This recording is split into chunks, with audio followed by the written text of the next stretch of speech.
I was watching that, and you said something in there that actually stuck out to me where, and I quote, it says, "You have to feel the pain to get past the pain." And I don't know, I just love that message, but I would love for you to kind of elaborate a little bit on that. I like to speak based on the season I'm in. I think that was maybe like a year and a half ago, maybe 2 years ago, man.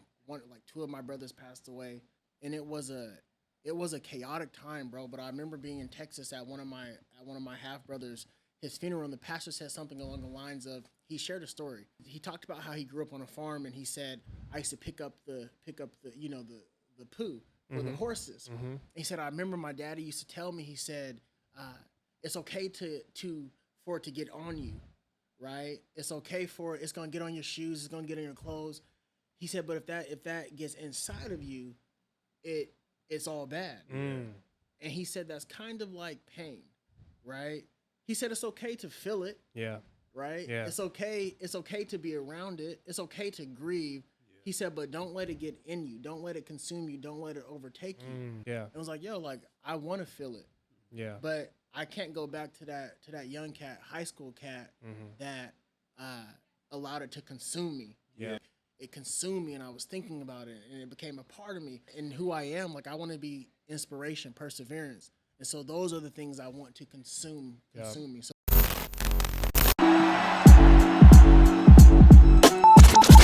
Yo, what up? It's your boy Rubino. And this DJ in the building. And you listening to the UpNUp Podcast. Yeah. Wait, what are we doing? I don't know, just listen.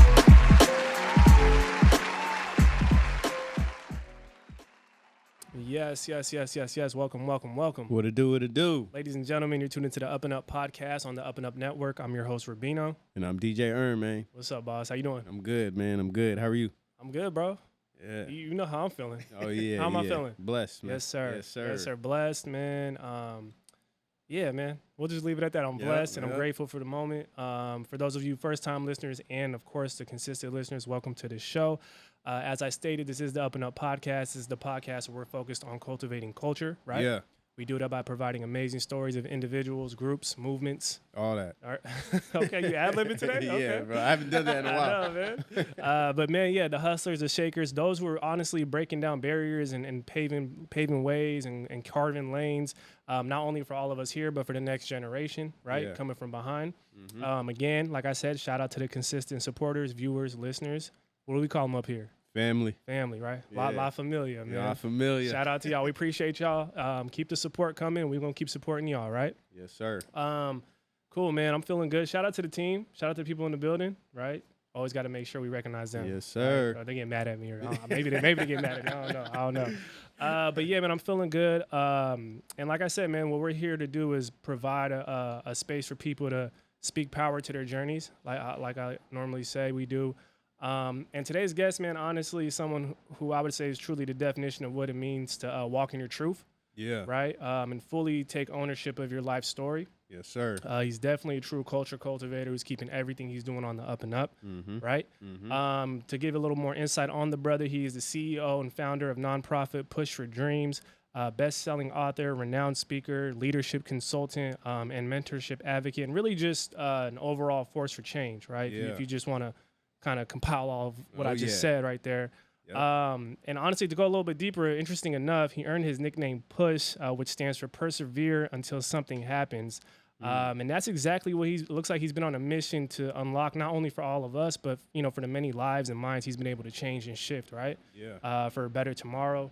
We're honored to have the brother in the building with us, man. We're excited. So without further ado, let's just get straight to it. Our guest is none other than the leader himself, the fearless leader himself, hey. Dr.John PUSH Gaines. Can we get a round of applause? Yeah. Give it up. How you doing, boss? Good, fam. Good to be here. Yes, sir. Dope intro. I think one thing on the intro, as I was thinking as I walked in, is like my greatest joy is to be a husband and a father. Yes, sir. And I've, especially these last couple years, being out front, I'm really a cat that loves to be behind the scenes. And so shout out, man, to my wife, to my kids. Yeah. One on the way. Congrats. Hey, congrats, man. Congratulations. So good to be here. Thank y'all. Man, thank you for being here, bro. Pleasure to have you, bro. Yeah, man. It's long overdue, but it's right on time. Yeah. Right? I always say that. So I don't know how familiar you are with the show. We always start every episode with the quote of the day, right? Something to get the vibe right, get the mood right, conversation started. Sir. Brother man Yes, sir. He's the man of the quotes, man. What you got for us, boss? Yeah, man. So, well, before I drop the quote, it was thanks to John I found this quote when I was doing research on him, and it was crazy because. Anyways, I'm just intro for the quote. Yeah, okay. That's what I'm saying, man. It's a first, I'm because you know how we do the one word, so my one word, and it really gave me a different perspective on it. So yeah. So anyways, the quote of the day today is, "Legacy is not leaving something for people; it's leaving something in people." Yeah. Ooh, that's real. Yeah. Yeah, it was dope. That's when real. I heard it, I said, "Damn." Yeah. It hit me. So. Yeah. This idea of seeds. I was talking to wifey this morning, and I shared with her the palm tree, right? I don't know if you ever researched the palm tree, but they're found where there's a lot of hurricanes and storms, and it says that when the palm tree, when it's in the middle of a hurricane, 50-mile-per-hour winds, it says it's actually making the roots stronger. So even if it's knocked down, it grows back a lot stronger. So the things that are happening around it, right? Yeah. And I think when we talk about perseverance until something happens, that's what I want people to understand. Yeah. But more importantly, I want them to understand that the most important asset we all have is that seed. Right? Like the palm tree. So when the hard times and troubles come, I hold on to, like my grandma, granddaddy, they didn't leave me a dime. Yeah. But they left me a lot. Legacy, right? Lessons like that, great seeds that will sustain, any storm. So wow. Yeah. No, that's a great way to put it, bro. Because I think it's like tangible versus intangible. Yeah. Right. Yeah. It's great to leave a legacy in terms of things that people can tangibly own and have, but like you said, there's some intangible lessons and just things that are instilled in us that will never never perish, never leave, bro. So that's good. That's a good quote, man. Oh man, it was fire, man. Salute. It hit me. I was like, Salute. oh yeah. What part hit you? I know I'm here to answer the questions. Just pretty much like how we're just explaining how like leaving stuff for people is cool, but when you leave like lessons, that thing is gonna last forever and it's gonna last longer than material stuff or whatever. So it gave me a different perspective on that, Yeah. I was like, man, that's probably the realest stuff I heard in a minute, Yeah. So, That's good, yeah. man. Yeah. That's good. Well, John, like I said, the platform is built on giving people a chance to talk about their journeys and the paths they've been on.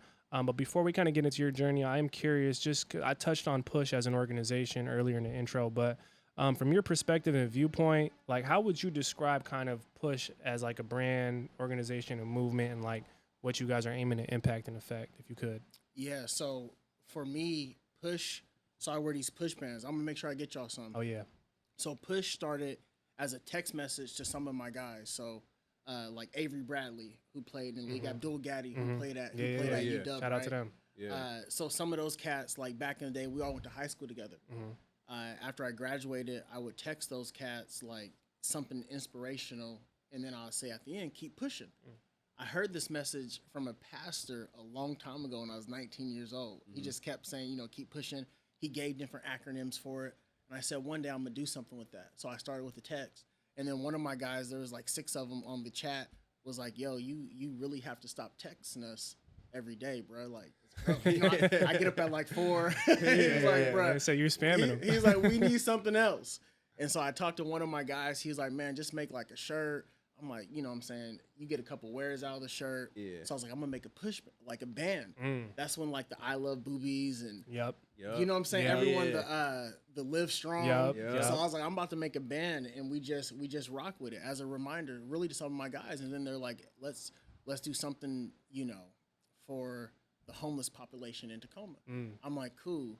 And so we started doing things like that. And then through that journey, man, I was as a young kid, I was kind of a mute.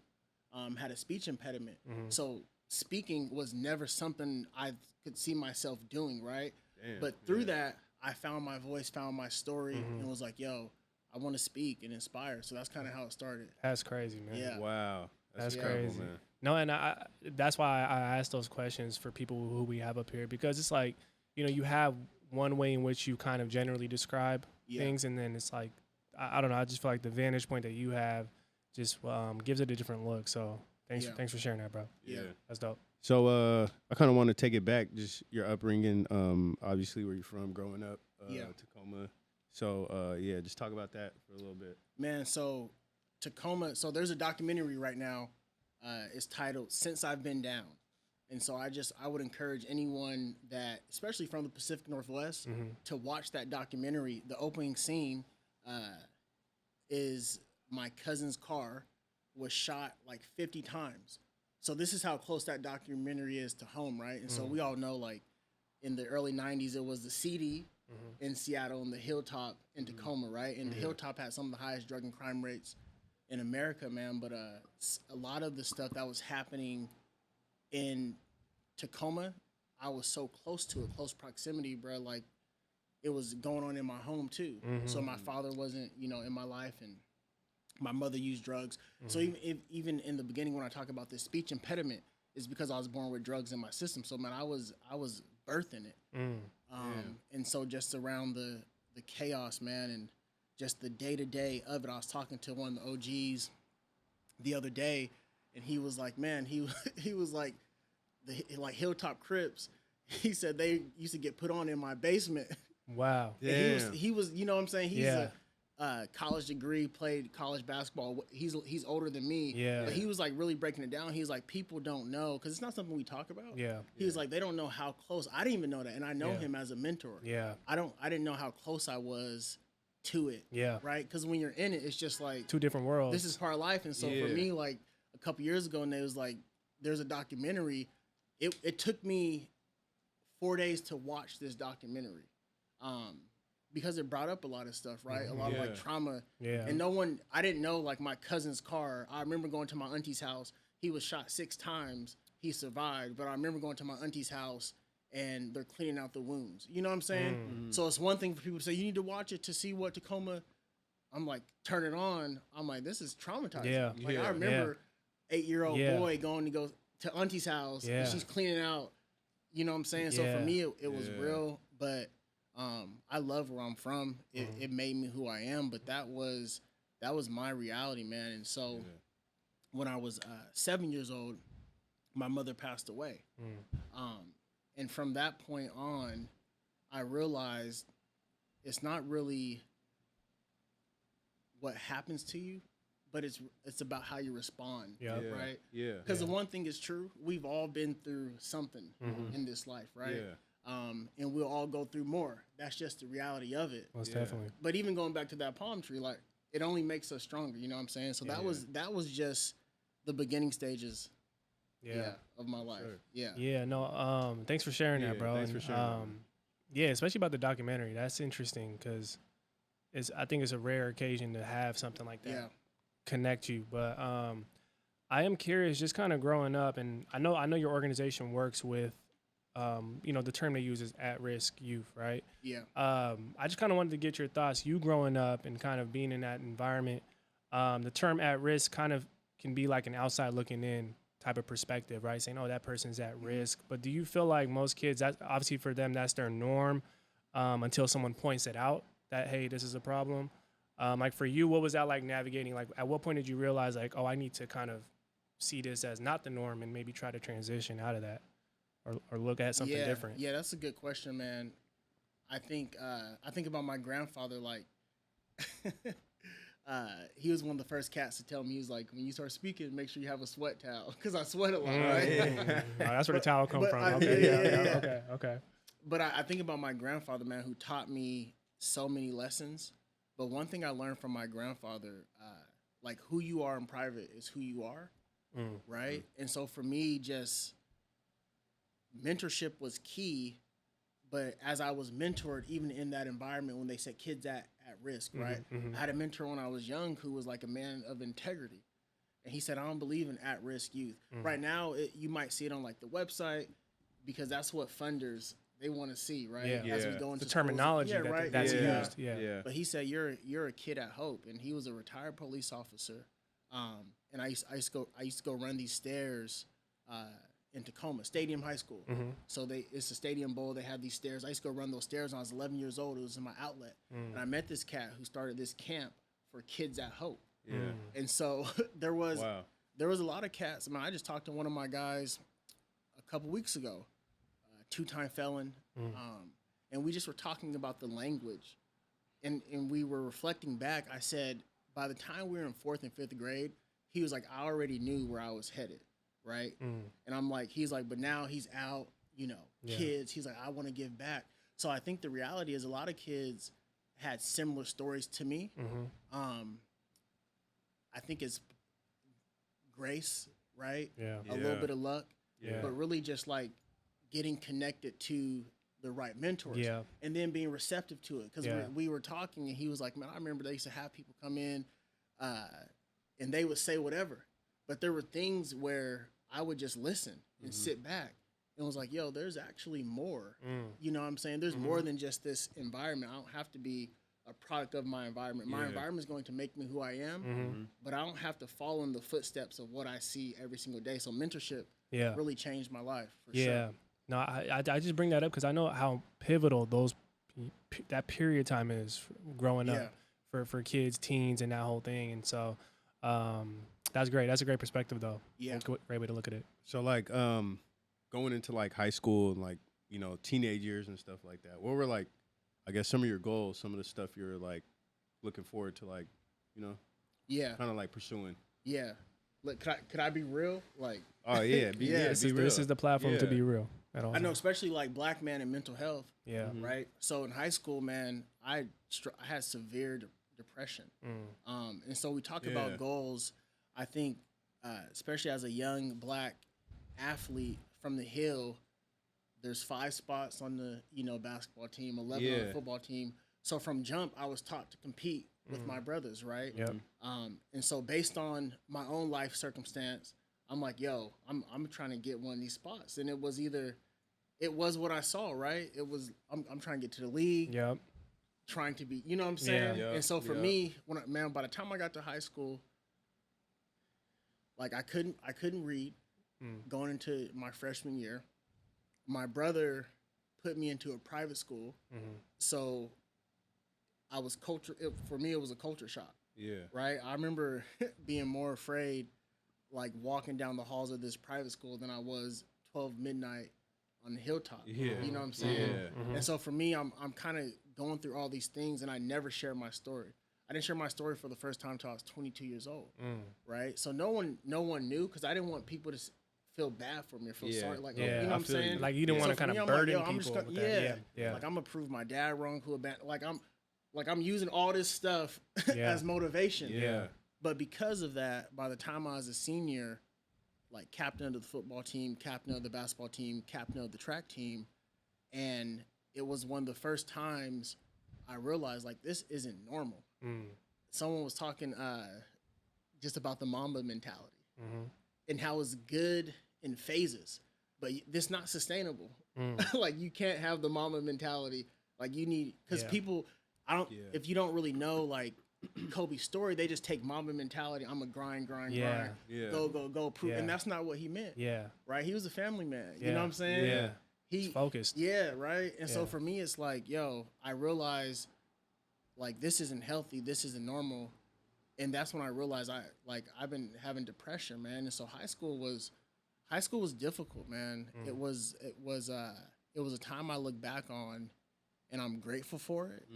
It shaped who I am, and I'm grateful that I was able to experience what I experienced in high school because I was able to find my voice. I didn't start speaking until 4 years, after high school, but just through those seasons, man, like people talk about mental health. I remember talking to my brother, and I'm like, yo, I'm depressed. He's like, what you mean? Yeah. You know what I'm saying? This was like, he's like, it wasn't back then. It's not a thing you talk about. Exactly. Like it wasn't even something you would mention, Yeah. Can't even mention it, like you're weak and so for me, and he didn't necessarily say that. I just remember like the look on his face, like, nah, this isn't normal. Yeah. But I realized even at that point, no, this is normal. Yeah. Right. Yeah. And it saved my life. Learning how to talk about it. Yeah. Right? So I still have people in my family that grew up, right next to me, or people in the community that never talked about some of the stuff we went through. Like, bro, that's not normal. Yeah. Right? Yeah. And you don't necessarily talk about it, but it comes out in different ways and forms. I don't know if it's in private or in public, but for me, speaking became an outlet, man. So just learning, like seeing speakers. I remember reading about great spoken word artists. And for me, all I heard was like the art of storytelling. And from our stories, I believe there's healing. And so high school, man, for me, it was, I didn't start speaking in high school, but because I was able to like learn more about myself, it definitely helped me get to where I'm at today, for sure. Yeah, no, I think that's important, man, because I feel like some people go through it and don't even know, too, at the same time. You know, they're probably just like, oh, I just felt it, but they don't really know what it was. You know what I'm saying? So, yeah, no, I'm just glad you shared that, bro. Like, it's important. It's just crazy how the things that are viewed weak are actually the strongest things to do. Straight up. You know what I mean? It's just like we live in a society where we kind of, everything's flipped on it. You know, it's like it's the opposite. You know what I mean? Yeah. Now, I want to talk about East Central a little bit. East Central University. I think everybody's college experience is one of one, right? No matter where you went. So just talk about your time there. Obviously, you did play sports. You were an athlete, but just like, how would you describe kind of what that experience was like and how it shaped you? Yeah, man. East Central was one. People ask me all the time, like, how'd you end up in Ada, Oklahoma? Yeah, it's opposite. Even it's brown. You know what I'm saying? Ada, Oklahoma. One, it was free, but by that time when I was in, so I started at Eastern, Eastern Washington. Shout out to the Eagles, man. Yeah, man. And so, but my first, first 4 to 6 months, it was wild. Yeah, like, you know what I'm saying?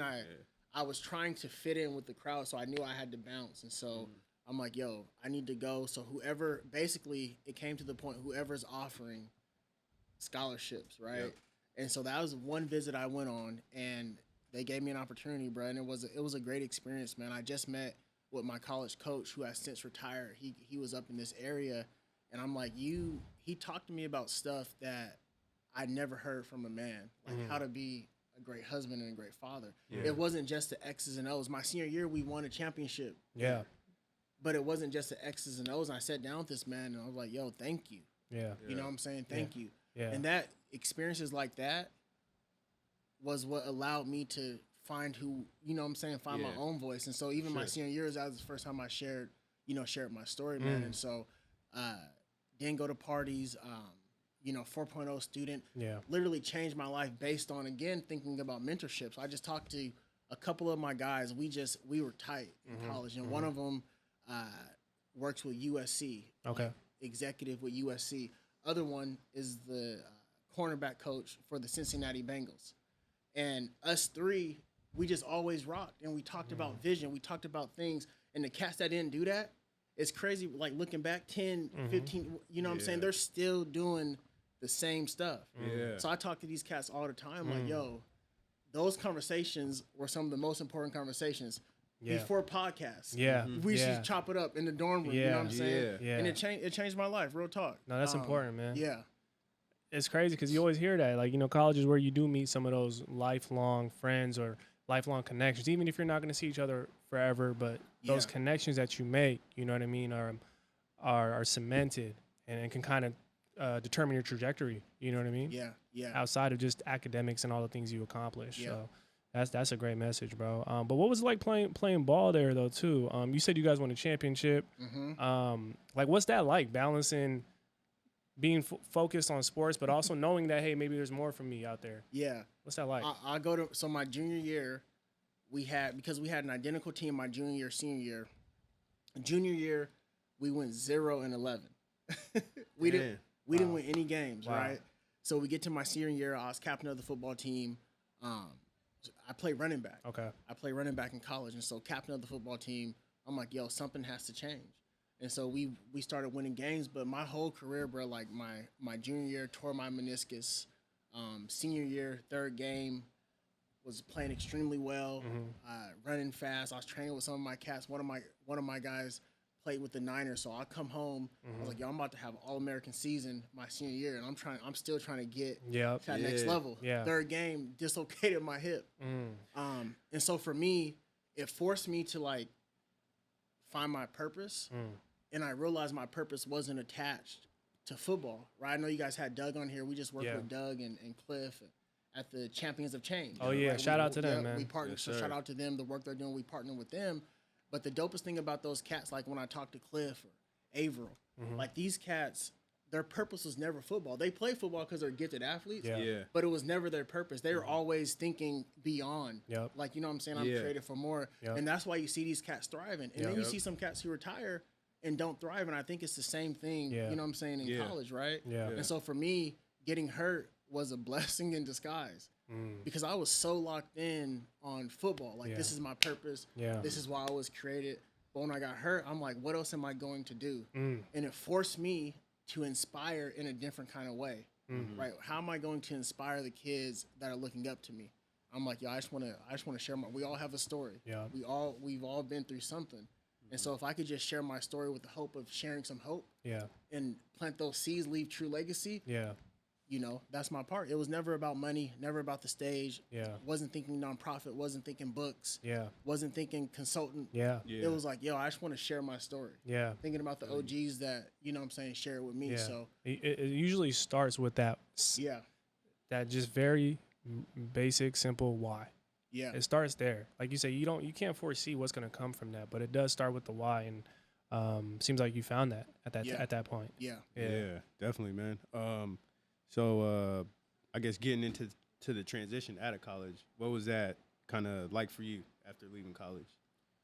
Still trying to figure out what was next, and so I'm like, yo, because it was still like searching for titles. Attaching myself to titles. So it's not NFL. It's like, yo, what's the most attractive title in the career world? And so for me, it's like, yo, I'm about to go take the LSAT. So I took the LSAT, got accepted into some law schools. But between that time, I took an internship. That's what they tell you to do, you know, take an internship. So I took this internship in DC. It was a dope experience.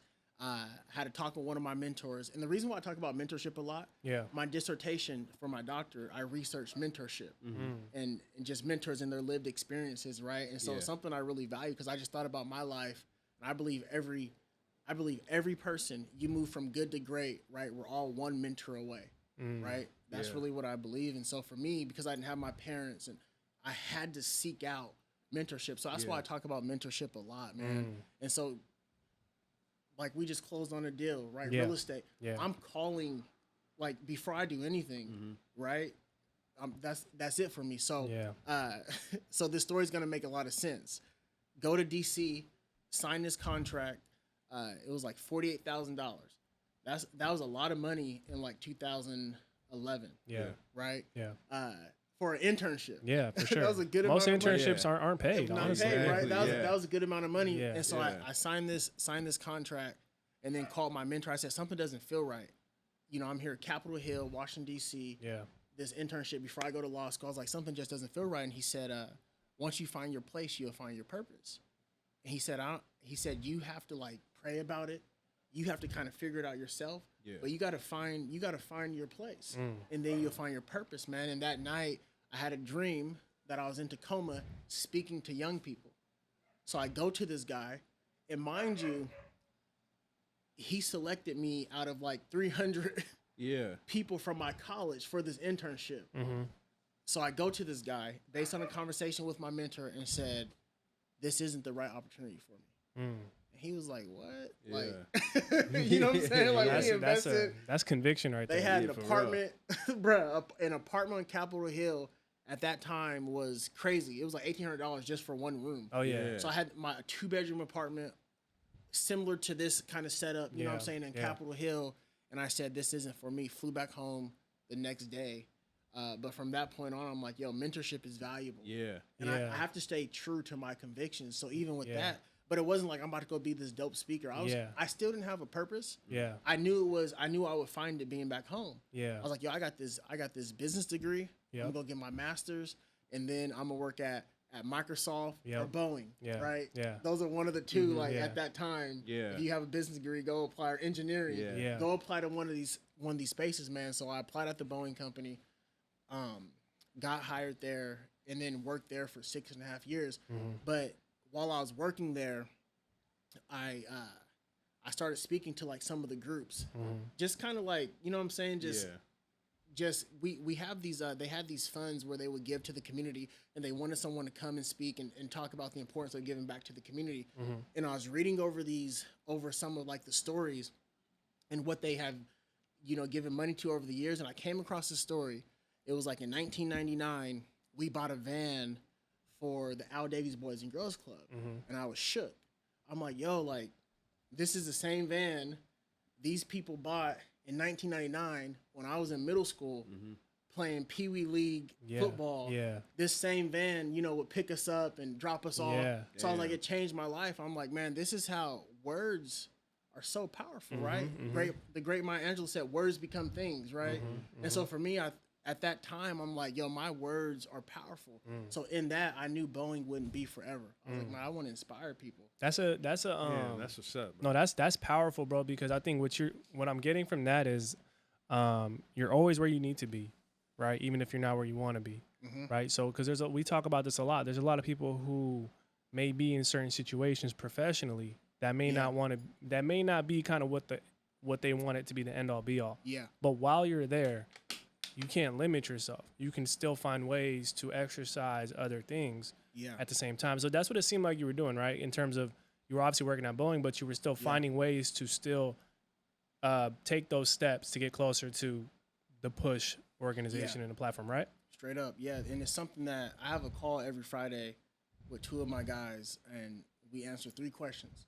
What kind of husband have you been this week? What kind of father have you been this week? And what kind of business leader have you been this week? Every Friday, 6:30. A couple weeks ago, they said, man, how do you answer the question? And we all responded to, how do you answer the question, what do you do? And my response to them, it's not so much about what I do, it's who I am, right? So we were talking about values. So if something is attached to my own values and my own mission, it's easy for me to say, yeah, because people will tell you entrepreneurship looks like this, or working at a job looks like this. But for me, I've been able to build a platform, and people are like, man, what do you do? It's not about what I do, it's who I am. And I want to be an inspiration, right? My mission is to inspire all people to push to make their dream a reality. Like, that's my personal mission, right? And so I attach myself to things that help me do that, right? So if I looked up the podcast and it wasn't like mission driven, and I'm like, it's really not a good fit. And I'm not saying no because it's not a dope podcast. I'm saying no because it doesn't align with my values. So people say you're busy. I'm not really busy because the things I do don't take a lot of energy. Like, this does not take this is going to fill my cup, right? So that's kind of how I move.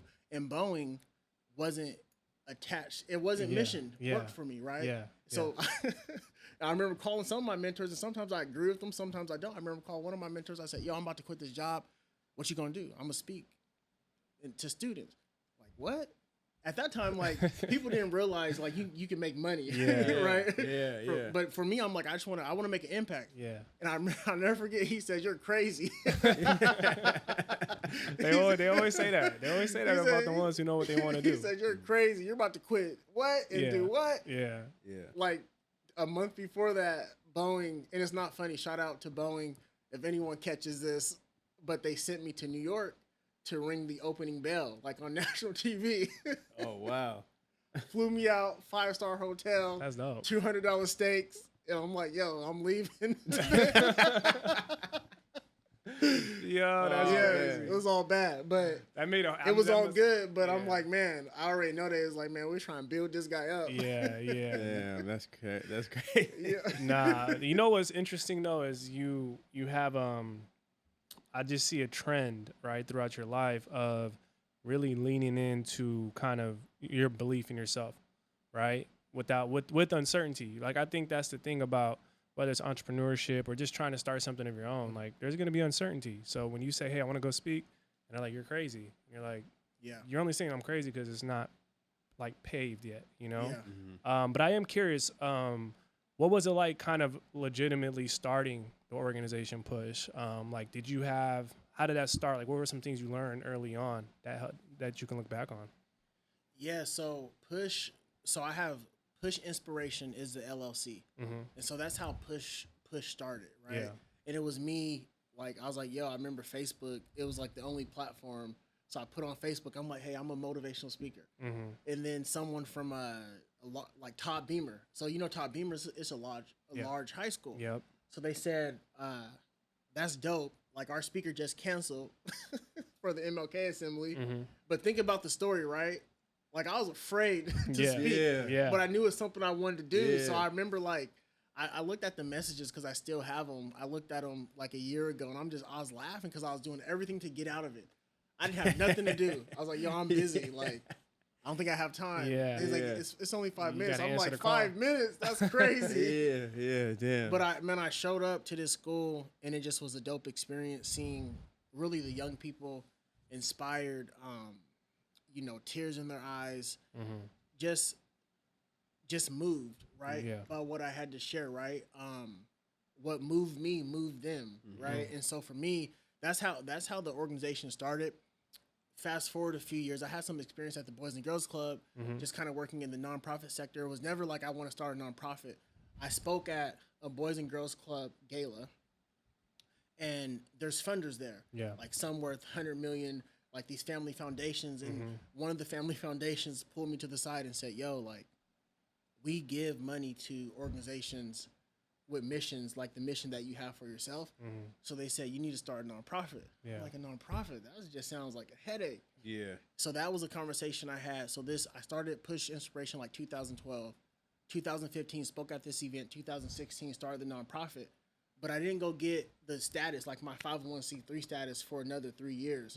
2019, 501c3 status hits. Pandemic hits. But then there's like, so many people needed like virtual trainings, things only the nonprofit could do. So it came right on time. So I kind of sat on it for some years, didn't get this 501c3 status until the end of 2019, beginning of 2020, pandemic hit. But like our work was needed. We needed young people. We needed mentors. People was out in the streets protesting. So it was right on time. So that's how it started, man. But the nonprofit work didn't really take off until the pandemic. That's amazing, bro. That's dope, man. That's amazing because that's just amazing to me because it's like, you're betting on yourself in a way. And like I was talking to Chase, we always talk about this. I'm like, if you stick around long enough, you'll learn how to stick around long enough. So if you stick with something long enough, eventually you're gonna meet the right people. Because they see your persistence and your commitment in it. You know what I mean? But just from your perspective, you've obviously done a lot of speaking engagements and talked and spoke at a lot of places. For those who may be listening and watching who are aspiring to become public speakers or motivational speakers, and like, what's some advice you got for them? Because I feel like there's a lot of people who have stories such as yours or maybe similar that just, I don't know what's missing. What's the missing piece? What do you think? Yeah, man, that's a good question. I would say if you want to be great, you have to get around great people. And so for me, there's a cat that grew up in the same foster care agency that I grew up in, but he grew up in Oklahoma. And I obviously was here. So the shout out to the Casey Family Foundation. They do amazing work, headquartered in Seattle, but it's a national organization. So got connected to this guy who had a show on MTV, one of the best speakers, and no one has really heard of him, but he was making like impact and income, right? So we say like the top motivational speaker. But this cat, young cat, he was like Forbes 30 for 30, like just brilliant mind, right? And so I wasn't necessarily attracted to the income. It was more so like his mindset. And I'm like, he's so humble. No one even knows he's a multi-millionaire. No one knows about the impact. You won't see a lot of it on social media, but this guy, he's in it for the right reasons. You know what I'm saying? And so I saw that he was speaking in Seattle, and I'm like, yo, it's like just knowing like when you're in your purpose, like, so you got to get in space with other great people that are rocking in their purpose. That's real. So I said, yo, I know you don't know me. We grew up to the same organization. I see, looking up his schedule. I'm like, yo, I see you're speaking at this hotel at this time. You're going to probably be about 45 minutes. You probably have a flight right after the next morning. Let me have like 10 minutes, please. Like, I'll come help you sell merch, whatever. He is like, I have 20 minutes after the speech. This was like 2014. Okay. So sat down with him. And he just gave me game. Like, here's what you need to do. Like, get into it for the right reasons. He was like, don't worry about the website. Have a dope speech. Get someone to record it. Get a dope demo. And then from that, though, we develop a dope relationship.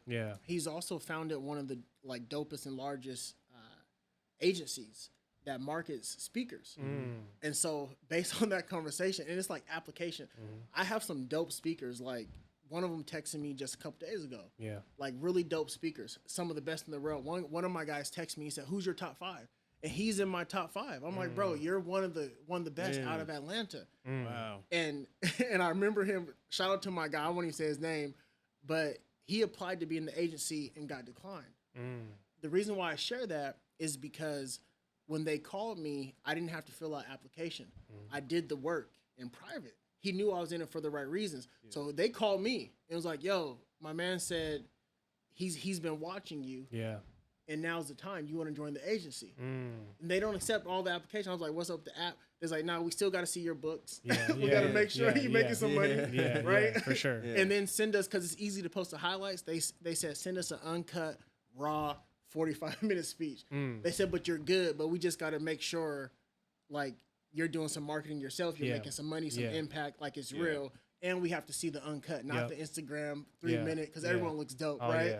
So I sent them that, man, and so I signed on with them, get this, right before the pandemic. Oh, man. And it was the biggest blessing in disguise because they already had the infrastructure. Yep. They had the cameras. They had the setup. They had, customers that were ready for virtual engagements. Yep. So I was busy, right? Right in my, and we were, we've been like, my wife and I, we have some land and we're building this house. It's been a process, like a 3-year process. Yeah. So we're in like a property that we own, but it's like a 600 square foot apartment. I set up this dope corner with a backdrop, posters, cameras, bro. I'm doing virtual engagements across the nation just because I signed up. If it wasn't for that agency, I don't know. I didn't have the infrastructure to even market myself. No one's even thinking like that. That's but important. When you get around dope people rocking their purpose, they were already thinking like, no, we already offer virtual stuff. Yeah. So it was so end of 2019 signed. I love that. Boom. I was like, love man, that. this is crazy how it works. I love that, bro. That's my word, infrastructure right there, baby. I love that. That's for real. Because it's so important, man. Like I said, we're sometimes on the outside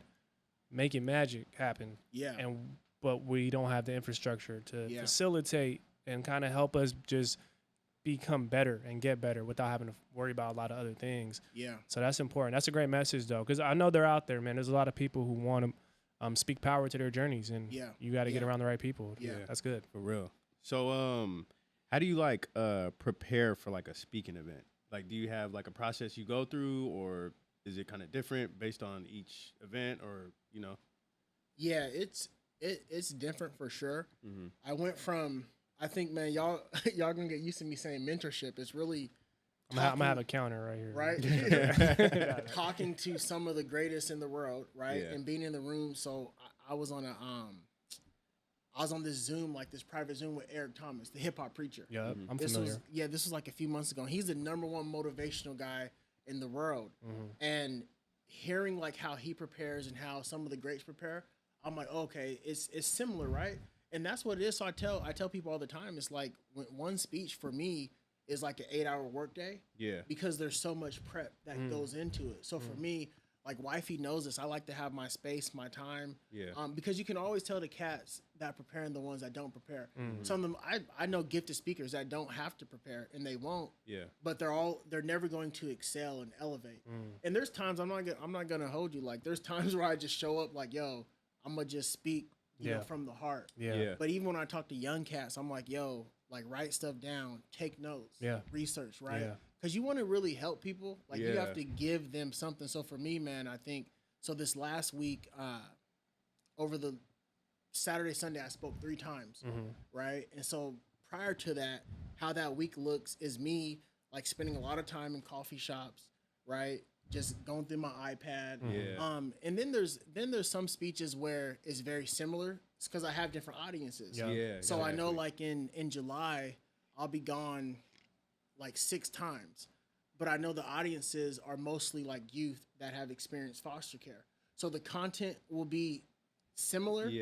But I'll definitely craft it, to something for them. Got you. But for the most part, I want to connect with them and share my story. Now, if I'm speaking to an organization and they want strategy, like I want it to be fresh. And so I'm doing some research and, preparing in that way. I don't really like to use notes. And so I take a ton of notes and look at them, and then oftentimes I just leave like the iPad at my seat, so then it's still fresh. But it's not. I remember I had a cat tell me, he said, "Man, you don't want it to be on you. You want it to be in you." Yep. Right? Because when it's in you, you come off as authentic. I don't want to be up there like, "Yo, hold on 1 second. Let me." You know, so then you don't elevate that way. So that's kind of, I guess the prep just changes. So to any young cats or that are looking to speak, I would encourage you to, man, find your voice. That's most important. That comes from preparation. I remember like when I first started, I didn't watch other speakers for like the first 5 years. Because so many cats sounded the same, right? And so for me, I'm like, I want to find my voice. So I remember watching this Eric Thomas when he first took off, like 10 years ago, this Eric Thomas video. And then I show up to his speech, and I'm like, I'm kind of yelling like E.T. Like, this isn't me. Right? And that's dope for him. I remember like speaking like, come on, if you want it bad enough, you know what I'm saying? He has like that distinct. That's his, voice, right? You know who he is. And he's dope. But I stopped watching him. I stopped watching other speakers. I'm like, yo, I just want to find my voice, and I found my voice. And now I'm okay with watching, other speakers. But for me, it's like I had to find my voice, and so that's what I'll share with young people, man. Find your voice and be true to it. Be confident in it, right? Because the one thing about speaking, people say the market's watered down. There's so many speakers, but people connect, right? I was talking to a cat yesterday. I was telling my wife, he called me because he's speaking at this event that I spoke at a couple years ago, and we're with the same agency now. He's like, yo, how'd it go? What'd you think about it? And I got off the phone. I was like, yo, it's crazy. I used to like study this cat. Like when I first started, when I had that year of like watching other speakers, I was like, this was one that I watched, and now I'm on the line with him. He's asking me about something that, you know what I'm saying? It's just crazy how it works. Yeah, man. That's dope. That's amazing. I also love how you're giving insight to why people should take it as a craft, because I think no matter what people do, man, sometimes I heard something where they said if someone makes something look easy, you best believe it's hard as hell. You know what I mean? Like they put in a lot of hard work to make it look easy. So I'm just glad you're able to break that down, because there's a lot of prep. There's a lot of just a lot of intricacies that go with any sort of industry, any sort of craft. And I think that's going to help people to take it more seriously if they want to jump into it. Man. I know you're busy. We got a little bit more time with you, bro. But I am curious. So I did notice you've done a lot of interviews, but you did an interview with the Change Starts Here podcast, and I was watching that, and you said something in there that actually stuck out to me, where, and I quote, it says, "You have to feel the pain to get past the pain." And I don't know, I just love that message, but I would love for you to kind of elaborate a little bit on that and kind of what you meant by that, because it's very powerful, bro. Yeah, you have to feel it, man. I like to speak based on the season I'm in, and so even thinking about that podcast, I was probably in the middle of something like I need to feel it. You know what I'm saying? I think that was maybe like a year and a half ago, maybe 2 years ago, man. Two of my brothers passed away.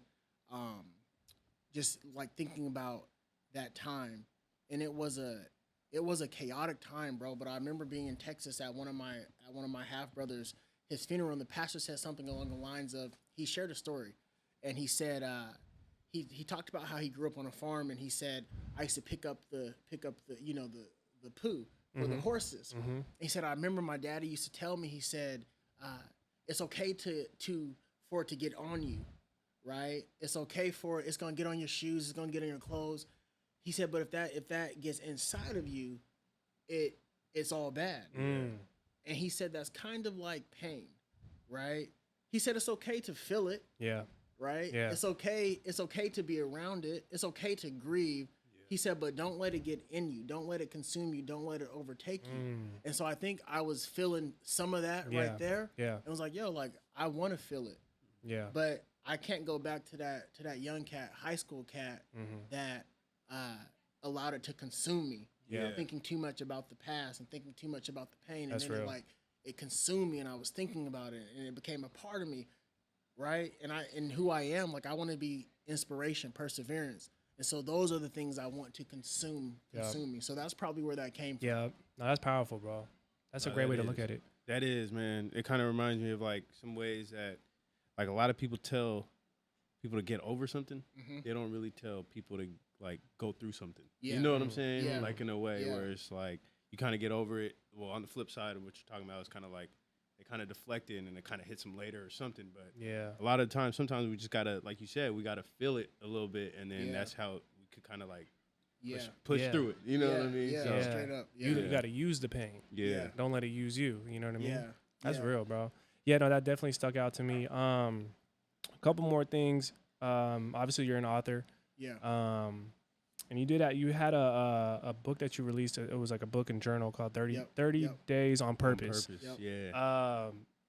Just if you can kind of give people a little bit about kind of like why you made that and like what the message with that book is, because I mean it's very intentional, and I think it speaks to intention. So that was great. So 2017, I was working on dissertation, right? Writing my first children's book, planning wedding. So end of like 2016. Working on dissertation, planning wedding, and during that time, bro, I was taking care of my father who had stage 4 lung cancer. And so my father wasn't in my life when I was a kid. Rekindled that relationship. I remember calling him up and said, "Pops, I forgive you." And so he was living in the Midwest.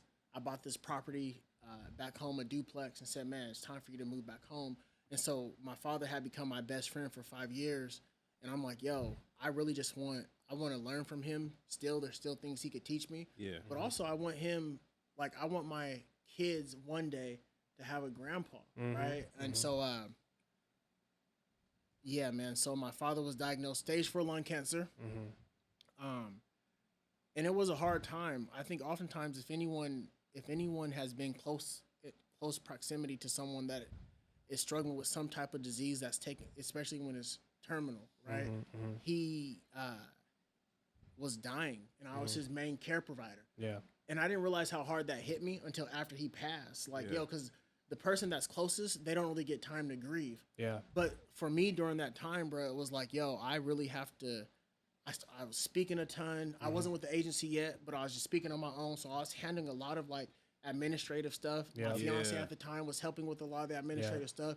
Virtual assistant, that wasn't even a thing. Like, you know what I'm saying, back then. Yeah. So it was me like contract, logistics, typing back and forth, and then I'll show up and speak, and then I'll send the thank you cards, and I was handling everything, right? And taking care of my father, planning this wedding, writing a book, dissertation, this 300-page paper.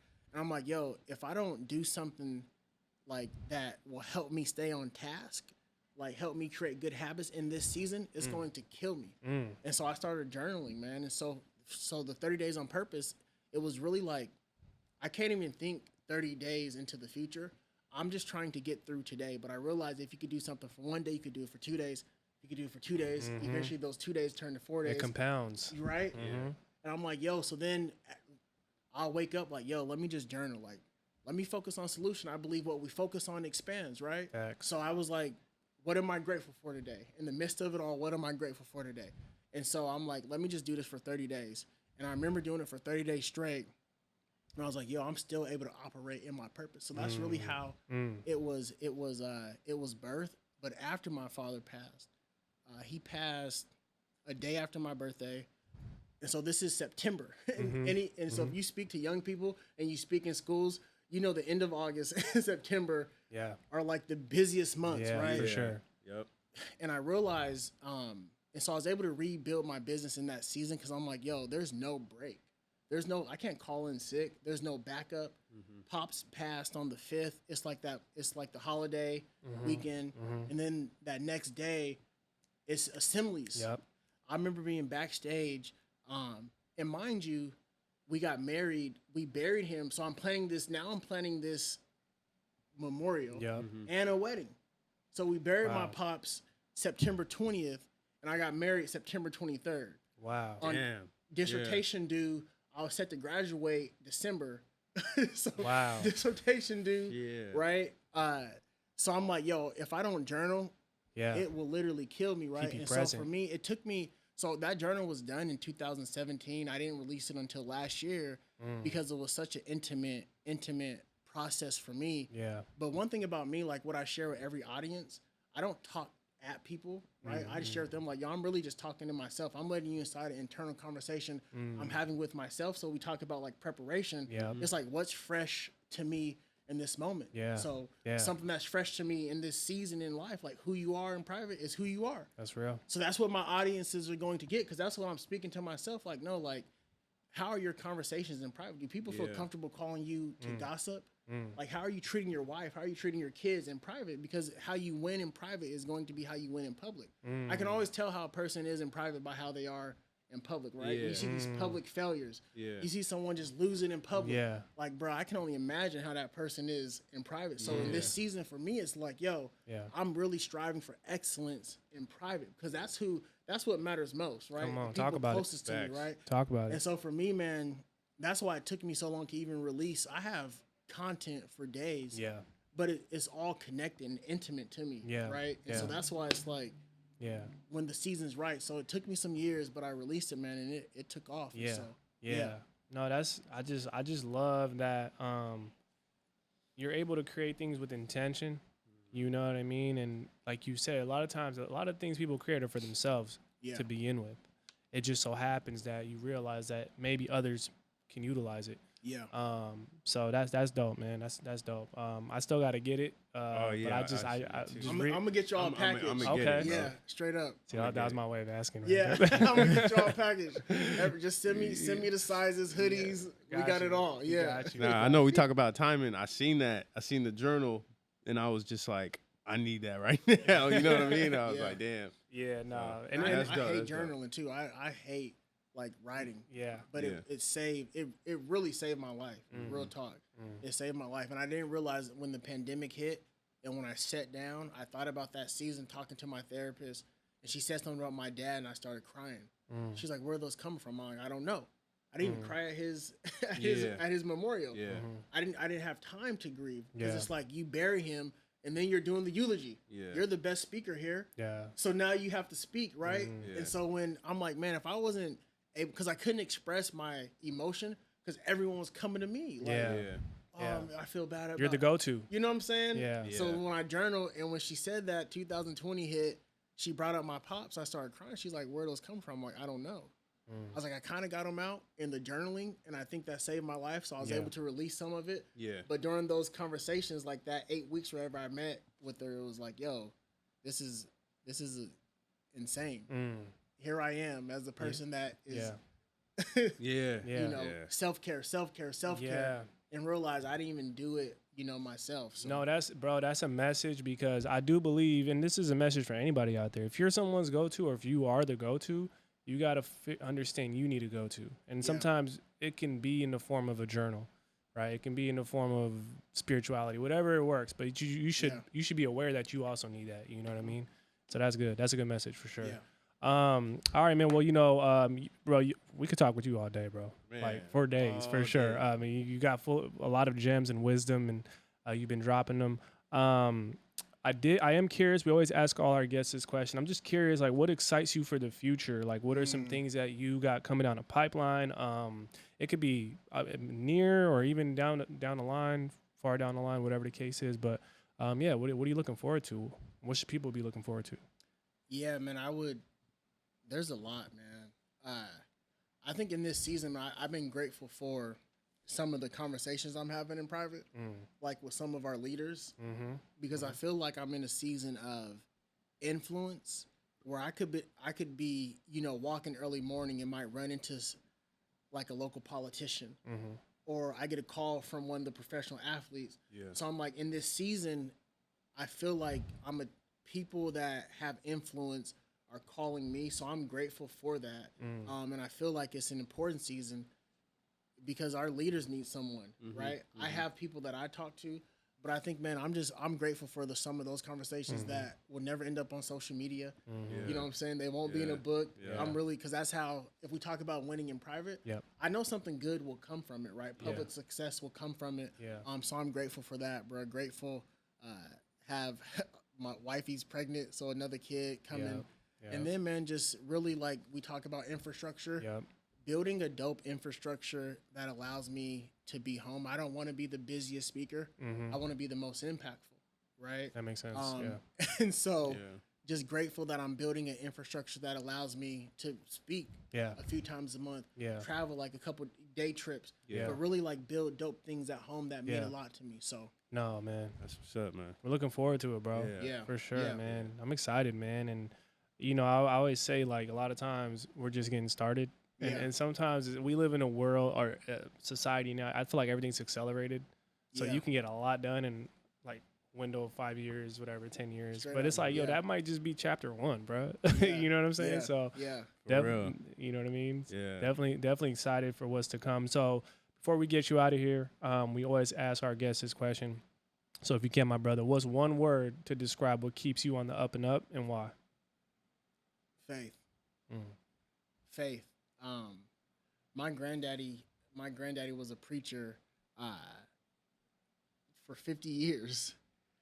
For me, one thing I learned from him, faith is a substance of things hoped for, the evidence of things not seen, like a vision, right? So for me, it's like faith, having a faith, belief. You talk about belief, and really just having a vision, man, for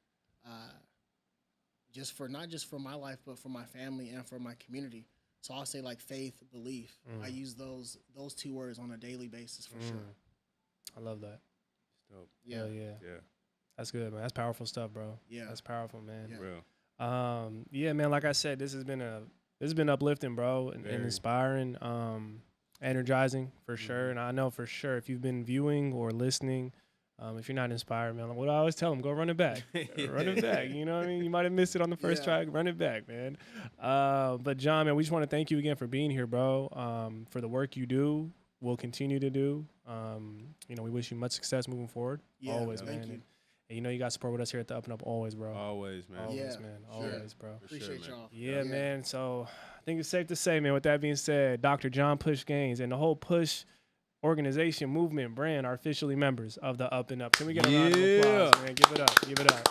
Thank you, brother. Thank you, bro. Yeah. Appreciate you, bro. Appreciate you, King. Yes, sir. Appreciate you, King. Yeah. That's a wrap. To continue supporting the podcast and the entire UpNUp movement, be sure to rate, review, like, and subscribe. As well as follow us at _ the UpNUp on all social media platforms to stay connected with everything the UpNUp has coming your way. Thanks for listening, and until the next one, Keep it on the up and up.